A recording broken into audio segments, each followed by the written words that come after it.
Hello everyone, कैसे भी आप सभी। उम्मीद करती हूँ बहुत अच्छे होंगे। वेलकम टू सीयूटी अड्डा 24/7 हिंदी मीडियम। तो आज हम करने वाले हैं एक फ्रेश सा टॉपिक, बहुत अच्छा सा टॉपिक, और वो है हमारा कैंसर। राइट, आज हम पढ़ने वाले हैं sorry AIDS, I am so sorry, AIDS के बारे में हम पढ़ने वाले हैं। सी एड्स क्या है? एड्स ना एक बीमारी होती है, हम सबको पता है, जिसकी फुल फॉर्म है एड्स। अपने आप में ये एक छोटी सी फॉर्म है, कंपाइल्ड फॉर्म है। इसकी फुल फॉर्म होती है एक्वायर्ड इम्यूनो डेफिशिएंसी सिंड्रोम। अब यहाँ पे आप कुछ चीजों का ध्यान रखिए, जैसे कि इसने एक शब्द कहा यहाँ पे एक्वायर्ड। इसने क्या शब्द कहा जी? यहाँ पे एक्वायर्ड शब्द का इस्तेमाल करा। एक्वायर्ड का मतलब क्या होता है? एक्वायर्ड का मतलब होता है कोई बाहर से ले, यानी कि हमको हमारे माता पिता के गुणसूत्रों से नहीं मिलता है, बाहर से हम उपार्जित करते हैं। इम्यूनो यानी कि हमारा जो प्रतिरक्षा तंत्र है वो डेफिशिएंसी यानी प्रतिरक्षा तंत्र के अंदर कमी करने वाला एक सिंड्रोम होता है। एक ऐसी डिजीज जो कि बहुत सारे अंग्स को, बहुत सारे ऑर्गन्स को अफेक्ट करता है। ठीक है, यानी कि प्रतिरक्षा तंत्र की न्यूनता मतलब कमी हो जाना, जो व्यक्ति के जीवन काल में उपार्जित होती है, इस बात का संकेत है कि यह न्यूनता कोई जन्मजात रोग नहीं है। अब कहने की बात तो ठीक है कि एड्स बीमारी है, ऐसी बीमारी है जो हमारे, अब जो एड्स जिसको रखा होगा ना, वो कोई भी उसको रोग आएगा, इजीली वो संक्रमित हो जाएगा। परंतु ये होता किससे है? तो ये एक विषाणु से होता है। एक विषाणु रोग है भाई, एक विषाणु से, वायरस से होता है, जिसका नाम है HIV। जिसका क्या नाम है? HIV। HIV की भी फुल फॉर्म है इम्यूनो डेफिशिएंसी वायरस। एक ऐसा वायरस जो इंसान की इम्यूनिटी को कम कर देता है, प्रतिरक्षा को न्यून कर देता है, ऐसा वायरस। HIV विषाणु जो है उस समूह में आते हैं जिसे हम पश्च विषाणु कहते हैं, यानी रेट्रोवायरस। जैसे हर किसी की फैमिली होती है ना, फॉर एग्जांपल मैं कहूँ मैं चहल हूँ, है ना, और चहल जाटों में आते हैं, हम हिंदू हैं, ऐसे हमारे पास एक बिलोंगिंग आ जाती है। ऐसा एक बिलोंगिंग एक फैमिली इनकी भी है। जैसे मैं कहूँ कि HIV है, HIV एक ऐसी फैमिली से बिलोंग करती है जिसका नाम है पश्च विषाणु यानी कि रेट्रोवायरस। ठीक है, अब यहाँ पे अगर मैं बात करूं तो आपको कुछ इस तरीके का HIV दिखाई देता है, संरचना कुछ इस तरीके की होती है।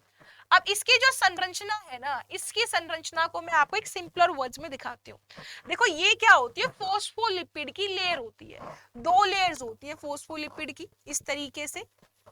ठीक है, और इनके ऊपर आपके लगे होते हैं कुछ ऐसे लड्डू टाइप चीजें, पर एक्चुअल में ये लड्डू टाइप चीजें नहीं है। ठीक है, ये बड़ी ही जरूरी चीज है आपकी। एक minute please give me a second, let me silent कर दूं अपने फोन को भाई, नहीं तो ऐसे चलता रहेगा, ये बुदुम बुदुम बुदुम बुदुम बुदुम ही चलता रहेगा।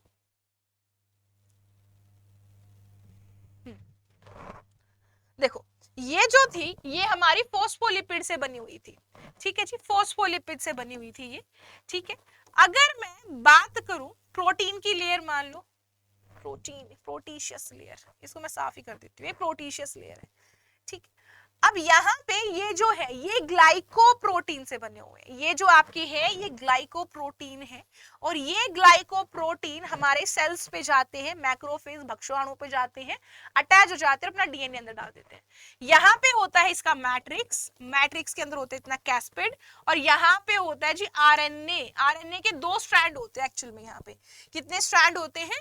2 ही स्ट्रैंड होते हैं। अब देखो एक RNA ये, एक RNA ये, एक सिंगल स्ट्रैंडेड RNA ये, एक सिंगल स्ट्रैंडेड RNA ये, टोटल कितने हो गए? 2 सिंगल स्ट्रैंडेड RNA। अब क्योंकि ये 2 है तो कंडीशन कौन सी है? डिप्लॉइड। अगर आपके पास N+N की कंडीशन है तो आप उसको 2N कहोगे, ऐसा तो नहीं कहोगे वी आर हैविंग 2 अलग अलग से N। तो आपके पास डिप्लॉइड सेल है, ये डिप्लॉइड वायरस है आपका। ठीक है, और डिप्लॉइड वायरस जिसके अंदर RNA, ये क्या है? RNA है। साथ में यहाँ पे कुछ एंजाइम भी होते हैं, वो एंजाइम जिसको हम कहते हैं RNA ट्रांसक्रिप्टेज, जो कि RNA को DNA के अंदर चेंज कर सकते हैं। साथ में आपका क्या आ जाएगा? इन्वर्टेज आ जाएगा। ठीक है, और भी अदर आपके एंजाइम्स आ जाते हैं, बट उनके बारे में हमको ज्यादा नहीं जानना है, इतना ही काफी है। ठीक है जी। अब यहाँ पे अगर आप देखो तो आपके ये जो है संक्रमण होते कैसे हैं, किस तरीके से होते हैं। ज्यादातर जो आपके संक्रमण है, एचआईवी के संक्रमण देखने को मिलता है वो आपको संक्रमित व्यक्ति के यौन संपर्क से ही मिलता है, जो लगभग ज्यादातर केसेस में रहता है। या फिर हम किसी को सदूषित रक्त दे दे, कहने का मतलब है कोई इंसान था जिसको एचआईवी था, जिसको एड्स था, और उसने क्या करा, उसने करा भैया किसी और को रक्त दे दिया। अब उस रक्त को हमने साफ नहीं करा तो वो एचआईवी जिस इंसान को हमने दान में दिया था उसको भी हो गया। पता चला हम तो बीमार थे, हमने दूसरे को भी बीमार कर दिया। तो इसीलिए डॉक्टर हमेशा ही बहुत सारे टेस्ट करते हैं हमारे ब्लड के, तब जाके किसी को डोनेट करते हैं। वो बहुत ना आधान किया जाता है उसका, साफ किया जाता है उसको। तो सदूषित रक्त है या रुधिर उत्पाद है, वहां से भी हमको ये जी मिलता है। क्लियर है बेटा जी। आगे देखिए, हम कई बार क्या करते हैं ना, आपने देखा होगा ना, कुछ लोग हैं जैसे कि एक दूसरे का रेजर शेयर कर लेते हैं, पता चल रहा है मैं उसी से साफ रेजर कर रहा है, दूसरा भी उसी से कर रहा है, रेजर यूज कर रहे हैं। टैटू बनवा रहे तो एक ही इंजेक्शन को देखा ना, वो टैटू वाले हटा देते हैं, नई नीडल यूज करते हैं, इंजेक्शन लगा दे तो नई नीडल यूज करते हैं। उसके पीछे कारण है, अगर हम एक नीडल को हमने डाला, ठीक है, हमने डाला जिसके एचआईवी एड्स है, उस इंसान को हमने उस नीडल को यूज करा और फिर नेक्स्ट यूज पे किया तो उसको भी एचआईवी हो जाएगा। ठीक है, तो इसीलिए हम हमेशा ही इसको अवॉइड करते हैं कि नई से नई निडल हम इस्तेमाल करें। तो जो सुइयां होती हैं उन सुइयों के साझा करने के उससे भी हमको ये हो जाता है, जो कि ज्यादातर लोग ड्रग्स लेने के लिए यानी कि आपके नशे पते जो करते हैं उन केसेस में ज्यादा देखने को मिलता है। दूसरा है कि संक्रमित मां, संक्रमित मां अपने अपरा से, और यह केवल शरीर के श्रावित द्रव्यों से फैलता है, अपराध से और साथ में दूध से, क्योंकि वो स्तनपान कराएगी तो उस स्तनपान की वजह से और वो पेट में रखेगी तो उस अपरा की वजह से एचआईवी वायरस हमारे शरीर में फैल जाता है। ठीक है, आगे देखिए। अच्छा ठीक है, आपसे एक मैं बात पूछना चाहती हूँ, एग्जाम मुझे बताइएगा हाँ या ना। आपके पास एक मच्छर है,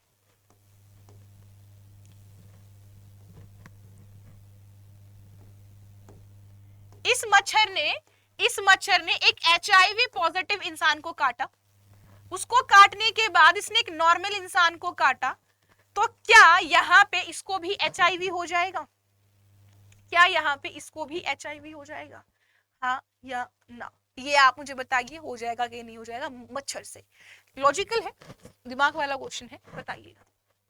अब यहाँ पे आपको कुछ चीजें दिखाई देंगी। देखो होता क्या है कि ये हमारे पास जो लक्षण आ जाते हैं ना, ये एकदम से दिखाई नहीं देते हैं। जैसे ही वायरस हमारे शरीर में आएगा तो हम एकदम से नहीं हो पाती हैं चीजें, हमको हल्का हल्का फील होता है कुछ कुछ चीजें। 6-7 महीने तो, इवन 6-7 महीने तक तो हमारे शरीर में एंटीबॉडी भी नहीं बनती है ना। कमाल की बात, हमारे शरीर में एड्स घुस गया, एचआईवी घुस गया है, वायरस घुस गया है, और 6-7 महीने तक हमारी बॉडी उससे लड़ नहीं सकती। 6 से 8 महीने लगाएगी, एंटीबॉडी बनाएगी, फिर उससे लड़ना शुरू करेगी, और तब तक तो वो फैल चुका होता है। पर ये जो चीज है ये बहुत स्लो चलती है, मतलब कि आपका अगर मैं कहूं तो महीनों महीनों में इसके लक्षण आते हैं। 5 से 6 साल के अंदर आपके एचआईवी एड्स के लक्षण दिखाई देते हैं किसी इंसान में। देख लो इतने इतने सालों में, तो इसीलिए हमको जल्दी पता भी नहीं चल पाता है। अब शुरू में एक आपको इन्फेक्शन हो जाए तो उसको कहते हैं एचआईवी पॉजिटिव, फिर उसके अंदर थोड़े और सिम्पटम्स आएंगे, और उसके बाद हमारे फिर बहुत हम कहेंगे भी हाँ अब तो इसको एड्स हो चुका है, क्रिटिकल स्टेज आ गई है। ठीक है, और ये जो है मतलब इतना गंदा वायरस है कि हमारे शरीर को बिल्कुल ही कमजोर कर देता है।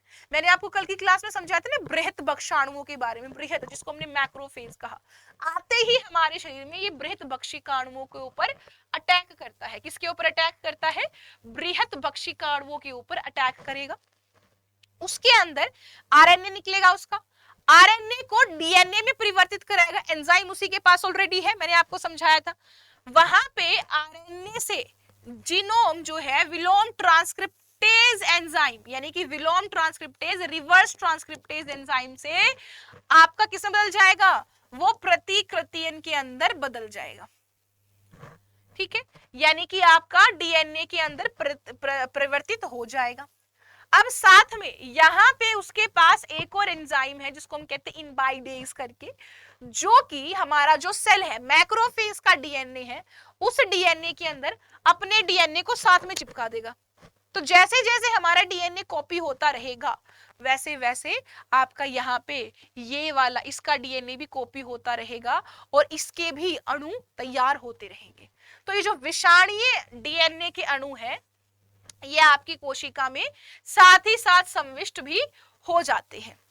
ठीक है, अब ये जो आपके अणु बने हैं, ये जो आपकी बृहत बक्षिकाणु विषाणु हुई है, ये इसी तरीके से काम करती रहेगी। बृहत बक्षिकाणु के अंदर आरएनए से डीएनए बनता रहेगा और इसीलिए हम इसको एचआईवी फैक्ट्री के नाम से भी जानते हैं।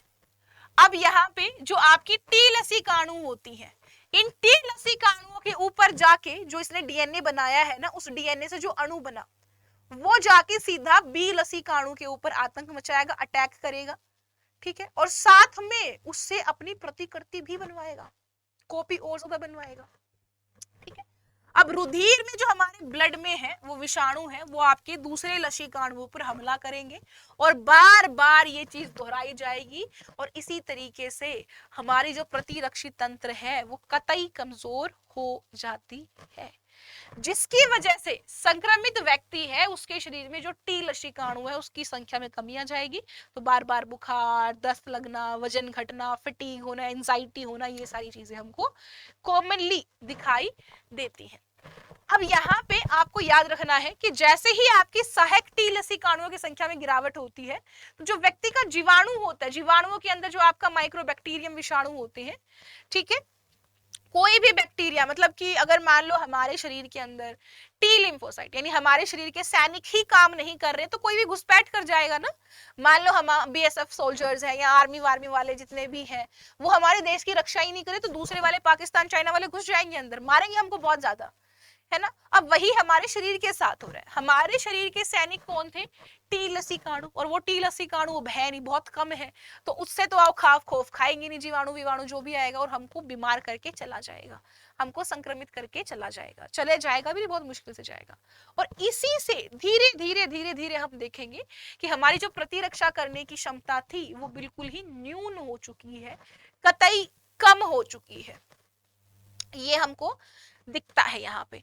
अगर मैं बात करूं तो एड्स के लिए जो व्यापक रूप से काम में लाने वाला जो आपका एक टेस्ट है जो पुष्टि करता है, जो जी पुष्टि करता है, किस चीज की पुष्टि करता है? वो पुष्टि करता है कि हाँ इसको क्या है, एलिजा के थ्रू इसको एड्स है कि नहीं है। वो होता क्या, देखो हमारे शरीर में ना जी एंटीबॉडी होती है। क्या होती है? एंटीबॉडी होती है। इन एंटीबॉडियों के साथ हम क्या करते हैं? कोगुलेट। हम क्या करेंगे? हम वहां पे जाके थोड़ी सी एंटीजन छोड़ देंगे, एंटीजन प्रतिजन जिसको हम बोलते हैं, मतलब आपके एचआईवी वायरस का किसी पार्टिकल को छोड़ देंगे तो पता चलेगा वहां पे एंटीबॉडी हमारे ब्लड में था, तो वहां पे कोगुलेशन हो गया, स्कंदन हो गया। तो आपका एंटीबॉडी बेस्ड हमारी ये चीज है, तो हम कहते हैं जिसको कोशिका सेल मेडिएटेड इम्यूनिटी, यानी कि आपकी कोशिका को ध्यान में रखते हुए जो हमारी प्रतिरक्षा होती है, कोश के सानिध्य जो आपकी प्रतिरक्षा होती है, वो हमारी एलिजा में यूज होती है। अब यहाँ से हमको निश्चित हो जाता है कि हाँ जी हमारे शरीर में किसी ने चीज की तो एंट्री कर ली है। अब हमको चाहिए कि उस डीएनए को, क्योंकि बहुत कम होता है ना, मैंने कहा कि बहुत टाइम में पता चलती है चीजें, क्यों? क्योंकि बहुत कम मात्रा में डीएनए होता है। तो उस कम मात्रा को हम कैसे डबल करेंगे, डबल ट्रिपल, उसको देखेंगे कैसे? पीसीआर की मदद से। किसकी मदद से? पीसीआर की मदद से। साथ में ही प्रतिपश्य विषाणुवीय औषधियों से भी हम एड्स का उपचार करते हैं। क्लियर है? आगे देखिए, आगे अगर मैं करूं तो कई बार जो ये औषधियां होती हैं, इन औषधियों से मृत्यु के आगे सरका नहीं सकते हैं पर रोक तो सकते हैं, रोक थोड़ा कम टाइम के लिए। कतई तो ठीक हम नहीं कर सकते, ये तो नहीं है कि भगवान तो हम नहीं है कि भाई कतई ठीक कर देंगे, पर हाँ जहाँ पे तुम कतई 2 साल जीने वाले हो उसको हम कम से कम 10 तो कर ही सकते हैं, वो वाली चीजें बिल्कुल वो नहीं है, बट हाँ कुछ चीजें हैं। अब यहाँ पे इसकी रोकथाम के लिए भी है कि एड्स जो है ठीक नहीं कर सकते, इसके लिए हमको क्या चाहिए कि हम कॉन्डोम्स यूज करें, है ना, और डॉक्टर को बता दे जब हम प्रेग्नेंट हो कि भाई ऐसे ऐसे कंडीशन है, तो वो कुछ इंजेक्शंस लगाते हैं तो उससे चीजें ठीक हो जाती हैं। सुइयों को, नीडल्स को चेंज कराएं, बड़ा जरूरी है ये आज के टाइम में। ठीक है, इसके अलावा एचआईवी संक्रमण सचेतन व्यवहारिक पैटर्न के कारण फैलता है, ना कि न्यूमोनिया और टाइफाइड के जैसे। ठीक है, अब इसका मतलब क्या है? इसका मतलब है कि भाई जैसे आप किसी से गले मिल रहे हो, किसी के साथ खाना खा रहे हो या फिर कुछ भी ऐसी चीज कर रहे हो, तो आपके हाथ मिलाने से, गले लगने से एड्स नहीं फैलता है जब तक आपके यौन संपर्क ना हो, क्योंकि जब आपके शारीरिक द्रव किसी दूसरे के द्रव्य से मिलेगा तभी जाके ये चीजें पॉसिबल है। रक्त आधार रोगियों में, नवजात में आदि में यह संक्रमण सही निगरानी हो तो ना होने के कारण हो सकते हैं। एकमात्र बहाना अनभिज्ञता हो सकती है। मतलब कि क्या है, बोलते हैं ना कि नीम हकीम खतरे जान, अधूरा ज्ञान मतलब खतरे जान होता है, अधूरा ज्ञान बड़ा नुकसान करता है। ऐसी ही चीज है यहाँ पे आपके पास, ठीक है, ऐसी ही चीज है। अब यहाँ पे अगर आप देखो ना, तो अगर किसी को अच्छे से ज्ञान हो ना, पता हो कि भाई एड्स ऐसे नहीं फैलता, हाथ मिलाने से, साथ खाना खाने से नहीं फैलता, तो एक इंसान जिसको जो बीमार है वो मेंटली कितना परेशान होगा, वो ऑलरेडी बीमार है ना, ऑलरेडी बीमार है, तो सोचो उसका दिमाग कैसा होगा, उसकी मानसिक स्थिति कैसी होगी, है ना। तो आपको वो चीज ध्यान रखनी है कि उसको मानसिक तौर से बीमार नहीं करना है, वो ऑलरेडी बीमार है भाई, और खाना पीना खाने से, बात करने से, छूने से नहीं फैलता है, तब तक आपके यौन संबंध ना हो, आप ड्रग शेयर ना कर रहे हो, या फिर आप उसका दुग्ध पान नहीं कर रहे हो, ठीक है। तो अब यहाँ पे देखो जरा ध्यान से, एड्स की रोकथाम के लिए मैंने जैसा कि बताया कि सर्वोत्तम उपाय आपका क्या है, आपकी है एचआईवी संक्रमण सचेतन व्यवहार पैटर्न के कारण फैलता है, ना कि न्यूमोनिया टाइफाइड के कारण। यह ठीक है कि रक्त आधान रोगियों में नवजात है, मेरे हो चुका है तुम्हारा, राइट। हमारे देश में राष्ट्रीय एड्स नियंत्रण संगठन भी बनाया जाता है, पता है ना, एड्स डे भी बनता है, ठीक है। कमेंट बॉक्स में मुझे ये भी बताना कि एड्स डे कब बनता है, एड्स डे कब बनता है मुझे बताना, WHO के अकॉर्डिंगली, ठीक है। तो हमारे देश में राष्ट्रीय एड्स नियंत्रण संगठन यानी कि NACO, National AIDS Control Organisation भी है, और भी बहुत सारी सरकारी संगठन है जो एड्स के बारे में शिक्षित करने के लिए बहुत काम कर रहे हैं। HIV संक्रमण को फैलाने से रोकने के लिए विश्व स्वास्थ्य संगठन ने अनेक कार्यक्रम आरंभ किए। रक्त बैंकों के रक्त को HIV से मुक्त करना, सार्वजनिक और निजी अस्पतालों में, क्लिनिकों में केवल परियोज्य यानी डिस्पोजल सुइयां और सिरिंज का ही काम में लाई जाए, इसकी व्यवस्था करना, कॉन्डोम का मुफ्त वितरण करना, ड्रग के कुप्रयोग को नियंत्रित करना, सुरक्षित यौन संबंधों की सिफारिश करना और सुग्राही समष्टियां में HIV के लिए नियमित जांच को बढ़ावा देना, इसी कार्यक्रम से में कुछ एक है, ठीक है। आगे देखिए, HIV से जो संक्रमित लोग होते हैं या एड्स से जो रक्त संक्रमित लोग होते हैं उनको छुपाने से संक्रमण और ज्यादा फैलता है। संक्रमण और ज्यादा कैसे फैलता है, एक बार इसको जरा समझने की कोशिश करना। फॉर एग्जाम्पल, कोई एक्स इंसान है, एक्स नाम का व्यक्ति है, जिसने नहीं बताया मेरे को एड्स है, और वाई नाम की महिला उसके साथ यौन संपर्क में आ जाती है, उसने बताया नहीं, इसी कारण उसको भी हो गया। अगर वो उसको बता देता तो वो कॉन्डोम यूज कर लेते, ऐसा नहीं होता, राइट।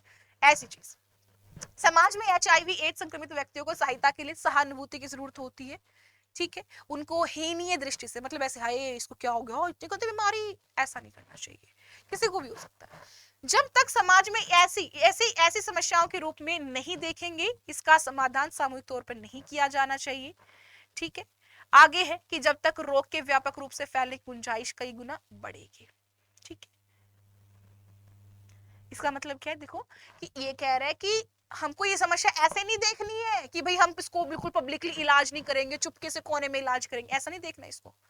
सामूहिक तौर पे इसका इलाज नहीं कर सकते, इस तरीके से नहीं देखना है, ये कहा है, समझना फीलिंग्स को। यह एक ऐसी व्याधि है जिसके फैलाव से समाज और चिकित्सा वर्ग के सम्मिलित प्रयास से ही रोका जा सकता है, ठीक है। एक बार इसको देखिए जरा ध्यान से, ये आपका एक गिवन है कि आपका पश्च विषाणु है, इसके अंदर RNA है, ये हमारे मैक्रोफेज में आएगा, मैक्रोफेज में आया ये हमारा, और यहाँ पे इसने अपने RNA से क्या बनाया, DNA बना लिया, और DNA जाके T लिम्फोसाइट पे अटैक करता है, ठीक है। यहाँ से देखो चल रही है चीजें, T लिम्फोसाइट पे अटैक करेगा और हम खल्लास कर देगा। तो ये था हमारा टॉपिक एड्स का, और आज की जो हमारी क्लास है यही खत्म होती है। डेली 2 PM में आपको क्लास कराती हूँ, ज्यादा नहीं, 30 मिनट्स की, इससे ज्यादा नहीं होता, 30 मिनट का सेशन में करती हूँ। Do like the video, do share the video, subscribe the channel, और आपको ताकि कमेंट भी करना हाउ वाज द सेशन। आज के लिए इतना ही, मैं सोनिया चहल फिर से मिलूंगी आपको ठीक 2 बजे सोमवार को। तो अभी के लिए goodbye guys, have a nice day everyone.